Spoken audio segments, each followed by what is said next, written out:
कूलोम्स law of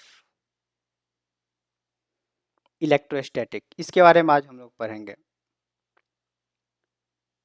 electrostatic. अच्छा, electrostatic का मतलब कोई बच्चा बताओ तो, इलेक्ट्रोस्टैटिक का मतलब क्या होता है? इलेक्ट्रॉन के चलने का नहीं, यही बताए थे। कोई दूसरा बच्चा बताओ। इलेक्ट्रोस्टैटिक का मतलब क्या होता है? चार्ज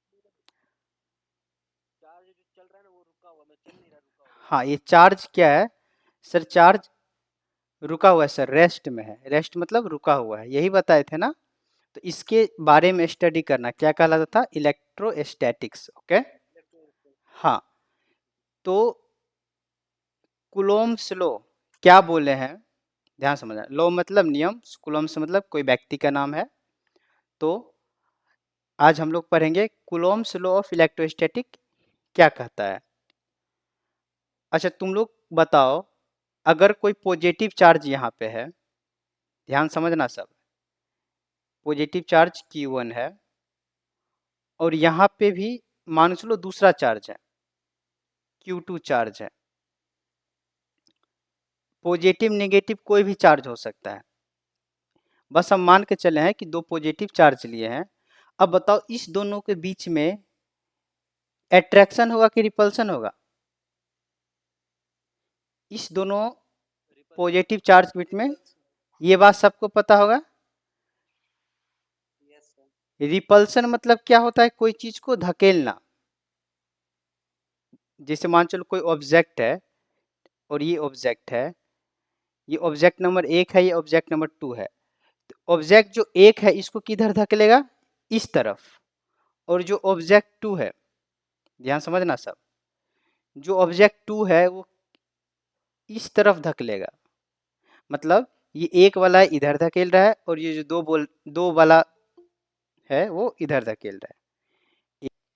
अभी मैं क्या बताया, अगर ये ऑब्जेक्ट 1 है, ये ऑब्जेक्ट 2 है, तो ऑब्जेक्ट किसको धक्का मारेगा? रिपल्सन करेगा 2 को, और 2 किसको करेगा? 1 को। ये किस में होता है? ये सेम चार्ज में होता है, सेम पॉजिटिव चार्ज है। अगर मान के चलो इसको धक्का मारेगा, इसका मतलब क्या, इसमें फोर्स लगाएगा। ये बात क्लियर है? किसी को तुम धकेल रहे हो तो बल लगा रहे हो कि नहीं? हिंदी में थोड़ा लिख देता हूँ ताकि हिंदी वाला बच्चा को भी अच्छे से समझ में आ जाए। फोर्स लगा रहे हैं। तो यहाँ पर क्लियर है, जो पॉजिटिव सेम चार्ज है वो यहाँ पे क्या कर रहा होगा? कुछ ना कुछ फोर्स अप्लाई कर रहा होगा, कुछ ना कुछ फोर्स लगा रहा होगा ना। जो Q1 चार्ज है इसके ऊपर लगा रहा होगा फोर्स, इस तरफ। और ये जो Q2 चार्ज है वो इस तरफ लगा रहा होगा। इसका मतलब क्या है? इसको हम कौन सा फोर्स कहते हैं सर? यहाँ पे रिपल्सन फोर्स लगता है। तो कूलोम्स लॉ क्या बोले हैं कि इस कोई भी दो चार्ज के बीच में या पॉजिटिव पॉजिटिव हो सकता है, या पॉजिटिव निगेटिव हो सकता है, या निगेटिव निगेटिव हो सकता है, या निगेटिव पॉजिटिव। इस चार्ज के बीच में कुछ ना कुछ फोर्स लगेगा। इस फोर्स के बारे में, ये कितना फोर्स लगेगा, यही कूलोम्स ने बताए थे। इतना बात क्लियर हुआ? कूलोम्स लॉ क्यों पढ़ते हैं, बताओ कोई बच्चा। सर दो धन आयन के बीच में जो सर फोर्स लगता है ना, हम्म, उसके बारे में मतलब जानना, कितना फोर्स हाँ उसके बारे में जानना है इसको हम। हाँ। तो जो दो पॉजिटिव चार्ज के बीच में कितना फोर्स लग रहा है, क्या पॉजिटिव चार्ज हो सकता है? बताओ, फोर्स कहाँ लगता है, या पॉजिटिव हो या नेगेटिव हो? तो बताओ, ये इसमें भी लग सकता है ना। हाँ, सेम चार्ज में भी लग सकता है, डिफरेंट चार्ज में भी लग सकता है। तो चार्ज कोई हो, कम से कम फोर्स लगाने के लिए कितना चार्ज का बचता है? कम से कम 2 चार्ज का जरूरत है। कम से कम 2 चार्ज होना चाहिए। ये दो चार्ज, कोई भी चार्ज हो सकता है। तो इसमें कितना फोर्स लगेगा, ये कूलोम्ब जी ने बताए थे। इतना तक सबको क्लियर हुआ? यहाँ तक किसी को दिक्कत भी है? हाँ, ठीक है। अब देखो ये क्या बोले थे, फर्स्ट पॉइंट बोले थे। फर्स्ट पॉइंट, ये जो फोर्स लगेगा, ध्यान समझना, ये जो फोर्स लगेगा किस पे लग रहा है, दोनों चार्ज पे लग रहा है, चार्ज 1 और चार्ज 2 पे लग रहा है। तो इन्होंने क्या बोले कि जितना फोर्स लगेगा वो दोनों चार्ज का, दोनों चार्ज पर लगेगा, इसका मतलब दोनों पे लगेगा, इसका मतलब क्या होगा, ये मल्टीप्लाई होगा, दोनों पे लग रहा है फोर्स। अब ध्यान से देखो, जितना ये जो फोर्स है ये इसके डायरेक्टली प्रोपोर्शनल होता है। ये कुलोम्ब जी ने बताए थे पहला पॉइंट, जो फोर्स होता है इस दोनों के बीच में वो दोनों चार्ज के मल्टीपल में होता है, इसका मतलब है कि दोनों चार्ज पे फोर्स लगेगा। दूसरा चीज क्या बताए थे, ये जो फोर्स लगेगा ये इन्वर्सली प्रोपोर्शनल होगा, ध्यान समझना, इस दो चार्ज के बीच में कुछ ना कुछ डिस्टेंस होगा, इस दो चार्ज के बीच में मान के चलो r डिस्टेंस है। इन्होंने क्या बताए थे, जो दो चार्ज के बीच में जो डिस्टेंस है इसका क्या होगा, इन्वर्सली मतलब उल्टा का क्या होगा, स्क्वायर होगा, इन्होंने ये बताए थे। ये बात क्लियर हुआ सबको, ये दूसरा पॉइंट बोले थे। पहला पॉइंट क्या बोले थे कि जो फोर्स लगेगा दोनों चार्ज पे लगेगा, दूसरा पॉइंट बोले थे इस दोनों चार्ज के बीच का जो डिस्टेंस है उसका क्या होगा, स्क्वायर होगा। ये दो बात क्लियर हुआ सबको, सब बच्चा बताओ। सर फिर से एक बार बताइए सर। किस किस को डाउट है ये बताओ। सर मुझे भी। अच्छा ठीक है, ध्यान सुनो,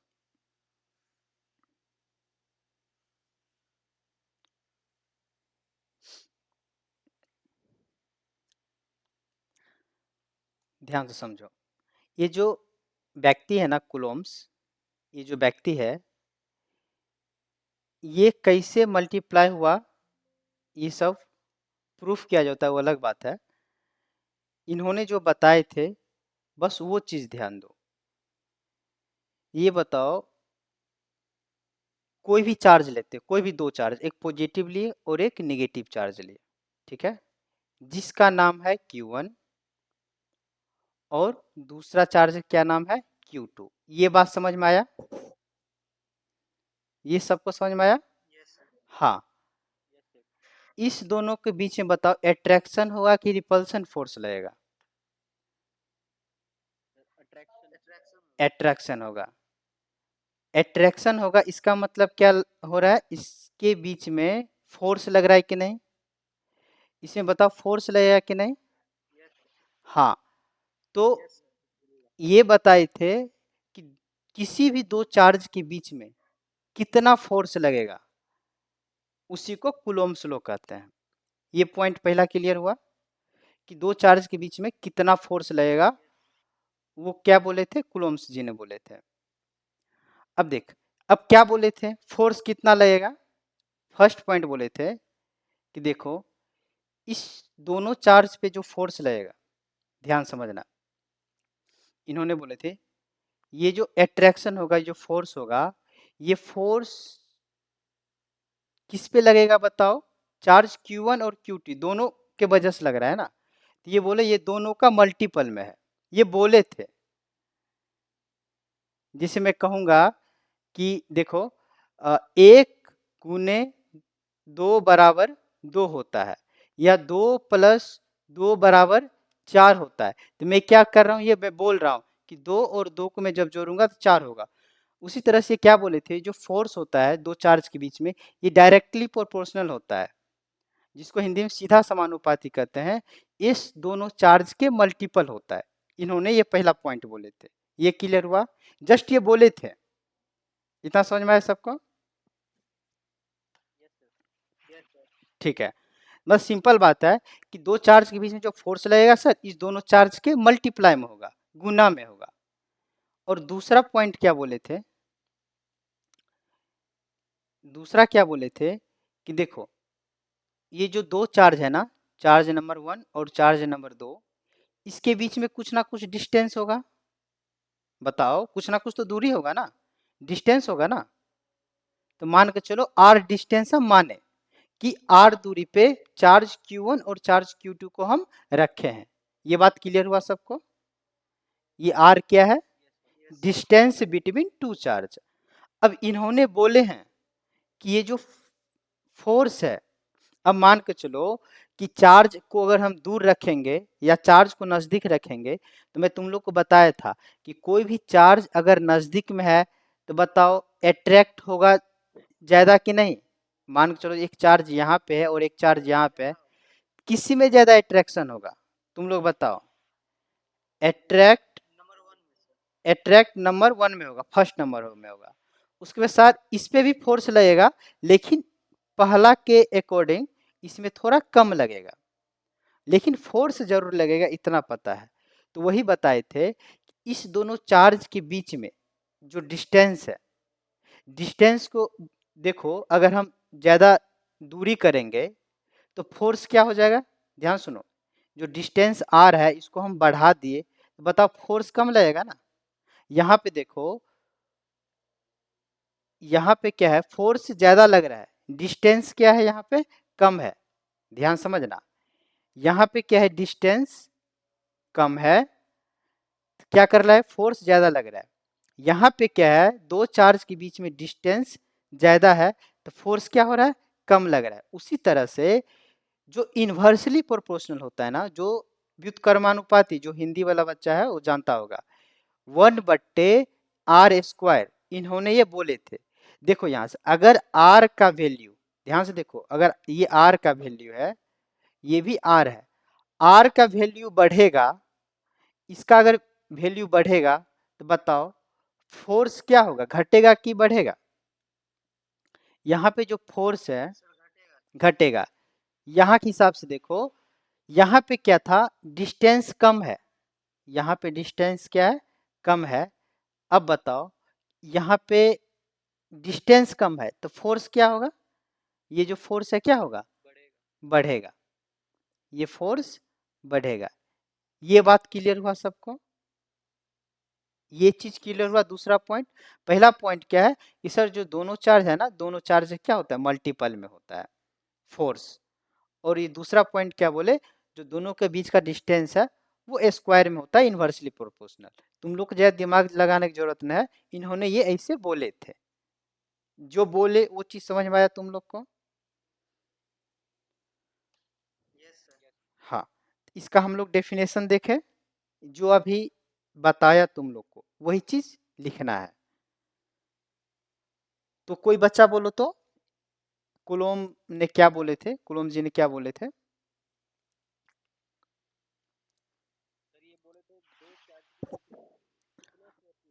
ओके, हाँ, तो जो फोर्स लगेगा वो फोर्स किसके बराबर होगा, मतलब किसके समानुपाती होगा।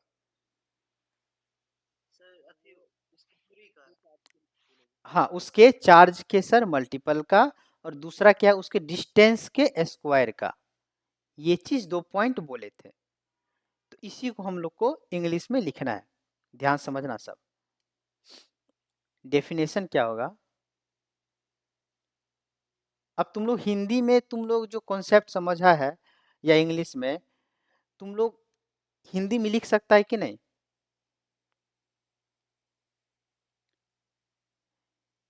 जो तुम लोग को कॉन्सेप्ट समझ में आया, अपना अपना भाषा में तुम लोग लिख सकता है कि नहीं, ये बताओ हमको। हाँ, ठीक है। तो हम लोग को एग्जाम में इंग्लिश में लिखना है, तो उसमें देखते हैं। अगर कौन अभी इंग्लिश नहीं समझ में आ रहा है कोई बात नहीं, अभी तुम लोग हिंदी में ही समझो, धीरे धीरे हम लोग समझ जाएंगे। बट ट्राई करो इंग्लिश में समझने का। ध्यान से देखो, मैं क्या बोल सकता हूँ, अकॉर्डिंग टू, ध्यान समझना, अकॉर्डिंग टू, अकॉर्डिंग टू मतलब क्या होता है, अनुसार। अकॉर्डिंग टू कूलोम्स लॉ, ध्यान समझना, कूलोम्स लॉ, इसका मतलब क्या है, कूलोम्स लॉ के अनुसार। यहां तक क्लियर हुआ सबको। हाँ, कूलोम्स लॉ ऑफ इलेक्ट्रोस्टैटिक, यही पढ़ रहे हैं हम लोग, कूलोम्स लॉ ऑफ इलेक्ट्रोस्टैटिक, यही पढ़ रहे हैं, कूलोम्स लॉ ऑफ इलेक्ट्रोस्टैटिक अभी जो हम पढ़ रहे हैं। ठीक है, ये क्या होता है ध्यान समझना, तो फोर्स द फोर्स ऑफ क्या होता है? एट्रैक्शन होता है। दूसरा क्या होता है? फोर्स ऑफ एट्रैक्शन और बताओ रिपल्सन। रिपल्सन इसको हमको लगता है कि पहले से लिख लेंगे, सही रहेगा। रिपल्सन बिटवीन बिटवीन हाँ between two charges. Between two charges. घबराना नहीं, अगर इंग्लिश नहीं भी हो रहा है घबराना नहीं क्यों। ओके, बिटवीन टू चार्जेस, ठीक है। जिसे मान के चलो साथ साथ एग्जाम्पल भी समझते जाते हैं, ध्यान समझना। ये क्या बोल रहा है? अकॉर्डिंग टू कुलोम्स लॉ के अनुसार क्या हुआ? फोर्स ऑफ एट्रैक्शन मतलब पॉजिटिव और निगेटिव, इसके बीच में क्या होगा सर? एट्रैक्शन होगा। यहाँ पे क्या होगा? Attraction. Attraction, the force of attraction और रिपल्सन। रिपल्सन कहाँ होगा? जब दो सेम चार्ज होगा, पॉजिटिव पॉजिटिव चार्ज हो या नेगेटिव नेगेटिव चार्ज हो, यहाँ पे क्या होगा सर? रिपल्सन। यहाँ पे रिपल्सन होगा, इसका मतलब क्या होगा सर? फोर्स लगेगा, ठीक है। बिटवीन टू चार्जेस, बिटवीन मतलब के बीच, इस दोनों के बीच कितना है? दो चार्ज है, चार्ज नंबर एक चार्ज नंबर दो। हमेशा दो चार्ज के बीच फोर्स लगेगा, चार्ज नंबर एक चार्ज नंबर दो, ठीक है। यहां तक सबको क्लियर हुआ? Yes sir. हाँ, उसके बाद क्या है? Between two charges is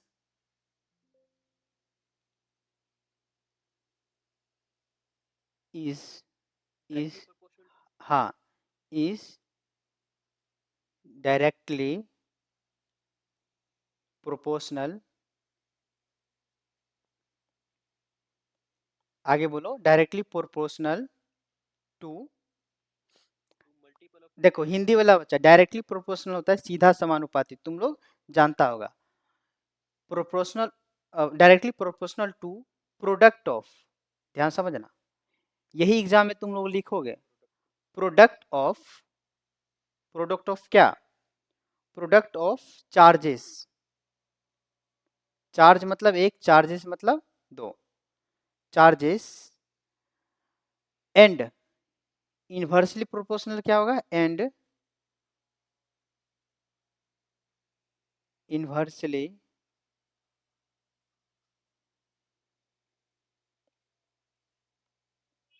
proportional,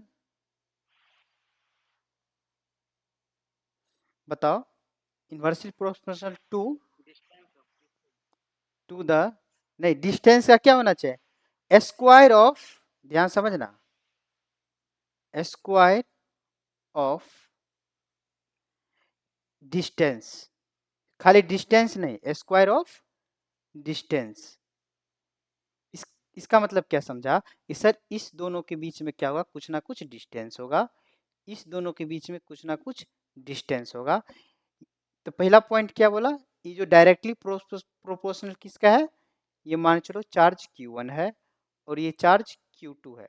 उसी तरह से ये भी चार्ज Q1 है और ये चार्ज Q2 है। ये एग्जाम में तुम ऐसे लिखोगे। तो ये सर जो फोर्स होता है इस दोनों के क्या होता है सर? मल्टीप्लाइम होता है। यहाँ पे क्या है? ध्यान से देखना सब, एक ही पॉइंट समझो, अच्छा समझो। डायरेक्टली प्रोपोर्शनल टू, इसको कहते हैं डायरेक्टली प्रोपोर्शनल, इसको directly proportional to the product of, product मतलब गुना, प्रोडक्ट ऑफ चार्जेस, ये दोनों चार्जेस को क्या किया? हम मल्टीप्लाई किए, प्रोडक्ट किए, ठीक है। And inversely proportional, inversely proportional, inversely मतलब क्या हो जाएगा? उल्टा हो जाएगा। Proportional to the square of, to the square of distance, इसके बीच का जो डिस्टेंस है इसका क्या हो जाएगा? स्क्वायर हो जाएगा। ये पहला पॉइंट हो गया और ये दूसरा पॉइंट हो गया, इन्होंने बोले थे। यहाँ तक सबको क्लियर हुआ? किसी बच्चा को डाउट भी है? No sir. बिटवीन, अब देखो ये जो चार्ज है ना, ये जो सेंटर है यहाँ से लेकर और यहाँ तक, इसके बीच का जो डिस्टेंस है सेंटर है, इसको कहते हैं डिस्टेंस, ध्यान समझना, distance between, distance between their their centre, मतलब इसके सेंटर से जो बीच का डिस्टेंस है इसका क्या है, ये स्क्वायर है, ये कहता है कूलम्ब्स लॉ। अब हमको लगता है सब बच्चा को क्लियर हुआ ये वाला पॉइंट। Yes sir. हाँ, अगर इसको और इजी थोड़ा बनाना है तो पॉइंट बाय पॉइंट भी लिख सकते हो सर। पॉइंट नंबर 1 में हम लिख सकते हैं डायरेक्टली प्रोपोर्शनल टू, ध्यान समझना, डायरेक्टली प्रोपोर्शनल टू, बताओ डायरेक्टली प्रोपोर्शनल टू किसके होगा, product of charge, product of charges. दूसरा पॉइंट क्या होगा, ये मैं इसे याद करने के लिए लिखा रहा हूँ, ऐसे पॉइंट बाय पॉइंट भी लिख सकते हो। इन्वर्सली प्रोपोर्शनल टू, इन्वर्सली लिख लेना, square of inversely proportional to the square of, समझ में आ रहा है ना कैसे लिखना है, square of distance between, distance between their centre, ऐसे भी करके तुम लोग लिख सकते हो, समझ में आया, लिख सकते हो अच्छे से। कूलम्ब्स लॉ ये इंपॉर्टेंट है। यस। इसमें किसी को दिक्कत है भी, बताओ कोई, इसमें किसी को दिक्कत भी है भी, नो सर, ठीक है, तो चलो ठीक है। अब नेक्स्ट पॉइंट हम लोग देखते हैं,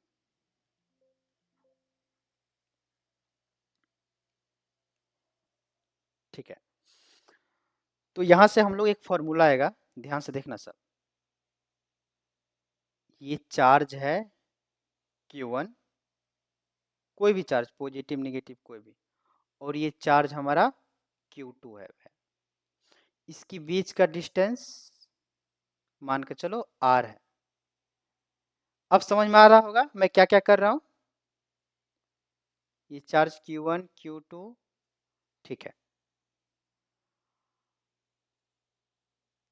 कूलोम्ब्स लॉ के अकॉर्डिंग ये बताओ, ये जो फोर्स है कूलोम्ब्स लॉ के अकॉर्डिंग, ये जो फोर्स है ये डायरेक्टली प्रोपोर्शनल किसके है, चार्ज Q1, हाँ प्रोडक्ट ऑफ टू चार्जेस, ध्यान समझना, इक्वेशन नंबर फर्स्ट, बहुत आसान है, ज़्यादा डिफिकल्ट नहीं है। और दूसरा चीज क्या बोले थे, ये इन्वर्सली प्रोपोर्शनल है इसके डिस्टेंस के स्क्वायर के, ये इक्वेशन नंबर 2 अपना मन से हम माने, फ्रॉम इक्वेशन, ध्यान समझना, फ्रॉम इक्वेशन, फ्रॉम मतलब से, फ्रॉम मतलब इक्वेशन से, फ्रॉम इक्वेशन 1 एंड 2 से। अब बताओ ये बराबर है, ये भी बराबर है, क्या मैं इसको लिख सकता हूं F, ध्यान समझना, समानुपाती है Q1 इंटू Q2 गुने 1/r², क्या मैं लिख सकता हूं इसको, इसे बताओ सब, अगर ये दोनों आपस में क्या एक समानुपाती है, एक मतलब डायरेक्टली प्रोपोर्शनल है, एक इन्वर्सली प्रोपोर्शनल है, क्या मैं इसको इसे लिख सकता हूं, ये चीज क्लियर हुआ सबको, यस सर। हाँ, उसी तरह से F directly proportional to Q1 into Q2/r², ठीक है, ये हमारा एक फॉर्मूला आ गया, ये ये क्या चीज का है, कूलोम्ब्स लॉ का फॉर्मूला है, ये बात सबको क्लियर हुआ। अब देखो तुम लोग 10th में पढ़ा होगा, इस डायरेक्टली ये प्रोपोर्शनल को इक्वल करने के लिए कांस्टेंट आता है, कांस्टेंट मतलब क्या होता है, जिसका वैल्यू नहीं चेंज होता है, फिक्स होता है, तो k into Q1 into Q2 divided by R², यहाँ तक सबको क्लियर हुआ, यहाँ तक क्लियर हुआ?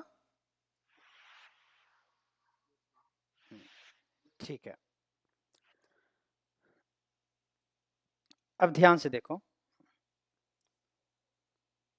ध्यान से देखना सब।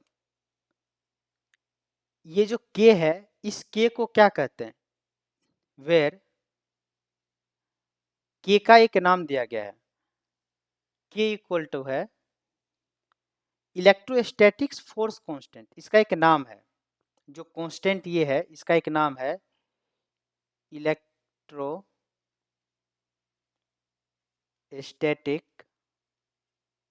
Force constant. देखो इलेक्ट्रोस्टैटिक्स मतलब रुका हुआ चार्ज का ये जो फोर्स है वो इसका कांस्टेंट वैल्यू है, बस एक नाम है, ज्यादा दिमाग नहीं लगाना है। यहाँ तक क्लियर हुआ सबको? और ये जो k है, ये k है किस पे डिपेंड करता है, अभी हम तुम लोग को समझाएंगे। ये डिपेंड करता है मीडियम पे, मीडियम क्या होता है ये भी बताएंगे तुम लोग को। अभी बस मान के चलो नोट में k is depends on medium. अब मीडियम क्या है इसके बारे में हम समझाएंगे। k is depends on medium. अब देखो मीडियम मीडियम क्या होता है ये ध्यान समझो। अब बताओ ये जो चार्ज है, ये जो चार्ज है पॉजिटिव नेगेटिव, क्या इस दोनों चार्ज के बीच में डिस्टेंस r है, क्या मैं इसको एयर में रख सकता हूँ? ध्यान समझना, एयर में रख सकता हूँ। उसके बाद इसी चार्ज को क्या मैं पानी में भी रख सकता हूँ? पानी में तुम लोग सुना है कि बिजली करंट वगैरह सब लगता है, इसका मतलब क्या है? चार्ज है। तो इसको मैं क्या कर सकता हूँ, इसको मैं वाटर में भी रख सकता हूँ। अब तुम लोग बताओ कहाँ कहाँ तुम लोग को बिजली की झटका लगता है?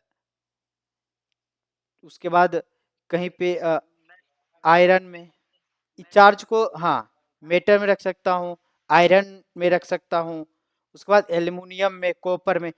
इसका मतलब क्या है, ये जो मेटर है, एयर है, हवा है, कॉपर है, एल्युमिनियम है, इसको हम लोग कहते हैं मीडियम। मीडियम बात क्लियर हुआ? मीडियम क्या होता है?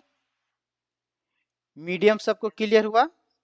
इसका मतलब क्या है कि सर ये जो फोर्स है, फोर्स जो है सर एयर में अलग लगेगा, वाटर में अलग लगेगा, आयरन में अलग लगेगा, एल्युमिनियम में, कॉपर में, सब में क्या हो सर अलग अलग होगा। ये बात क्लियर हुआ? कैसे अलग होगा हम लोग आगे देखेंगे, बट इतना सर समझ में आ गया कि सर ये जो एयर है, वाटर है, सबका मीडियम क्या है? सबका मीडियम क्या है? अलग अलग है। ध्यान समझना सर, मीडियम समझ में आ गया? ये के किस पे डिपेंड करता है? मीडियम में, मतलब कि चार्ज तुम्हारा कहाँ रखा हुआ है, एयर में रखा हुआ है कि वाटर में रखा हुआ है कि आयरन में कि एल्युमिनियम कॉपर। यहाँ तक सबको क्लियर हुआ ये चीज? Yes sir. ठीक है, तो हम लोग एक पॉइंट और समझते हैं। अगर किसी को डाउट है तो बताओ, नहीं तो फिर हम लोग आगे बढ़ते हैं। सबको समझ में आ गया? Yes sir. हम लोग देखो यहाँ पे दो पॉइंट समझेंगे। एक वैक्यूम हो गया, कोई बच्चा बताओ वैक्यूम मतलब क्या होता है? दूसरा पॉइंट हम लोग समझेंगे free space. Free space vacuum मतलब भरा हुआ स्पेस। बताओ। वैक्यूम मतलब सर जहाँ पे एम्प्टी चीज है, जहाँ पे खाली जगह है, जहाँ पे क्या है सर खाली प्लेस है, एम्प्टी प्लेस है, तो उसको क्या कहेंगे सर? वैक्यूम कहेंगे। लेकिन सोचो ये कोई ऑब्जेक्ट है, ये कोई ऑब्जेक्ट है, ये हवा में कहीं भी रखा हुआ है, ध्यान समझना, यहाँ पे आसपास में कुछ नहीं है, इसको हवा में रखे हो, ठीक है। अब इसको जब ऊपर से हाथ में मान चलो, इसको रखे हो हाथ में पकड़ के ऊपर उठा के, ये तुम्हारा पृथ्वी है, ये पृथ्वी है। अब बताओ इसको ऊपर से छोड़ोगे, क्या बचाओ ये नीचा गिरेगा कि नहीं? ये नीचा गिरेगा कि नहीं? यस। ध्यान समझना सब। इस ऑब्जेक्ट को हम ऊपर से नीचा हम गिराएंगे, ये क्या हो जाएगा? नीचे आ जाएगा। अब इसका मतलब क्या है कि इस ऑब्जेक्ट और अर्थ के बीच में क्या हो रहा है? ग्रेविटेशनल फोर्स लग रहा है कि नहीं? धरती अपने तरफ खींच रहा है कि नहीं इसको अपने बल से? इसका मतलब क्या है? ये ऑब्जेक्ट हवा में है, इसके आसपास कुछ नहीं है, लेकिन इसमें एक फोर्स काम कर रहा है जिसको कहते हैं ग्रेविटेशनल फोर्स। मतलब ये क्या फोर्स होता है कि धरती से अर्थ कोई भी ऑब्जेक्ट को अपनी ओर अट्रैक्शन करता है, खींचता है, उसको कहते हैं ग्रेविटेशनल फोर्स। तो ये भी तो देखो आसपास कुछ नहीं है, कोई भी मतलब बस एयर है, बाकी और कुछ है नहीं, लेकिन एक फोर्स काम कर रहा है, इसको कहेंगे वैक्यूम है। फ्री स्पेस क्या होता है कि कोई भी ऑब्जेक्ट है, इसको ऐसा जगह रखेंगे उसमें कोई भी एक्सटर्नल फोर्स नहीं लगेगा। एक्सटर्नल फोर्स मतलब बाहरी फोर्स। एक्सटर्नल फोर्स मतलब ध्यान समझना क्या होता है। यहाँ पे क्या ये एक्सटर्नल फोर्स लगा था, मतलब कि ये फ्री स्पेस क्या होता है कि इस ऑब्जेक्ट पे किसी भी प्रकार का फोर्स नहीं लगेगा, ना ग्रेविटेशनल से, ना कोई धक्का देगा। मतलब जहां पे फोर्स क्या हो, जहां पे फोर्स जीरो हो, तो जहां पे फोर्स जीरो होगा, इस ऑब्जेक्ट पे जीरो फोर्स लगेगा, इसका मतलब ये एक ही जगह रहेगा, फिक्स्ड रहेगा। इसको हम लोग कहेंगे फ्री स्पेस। ये बात समझ में आया सबको?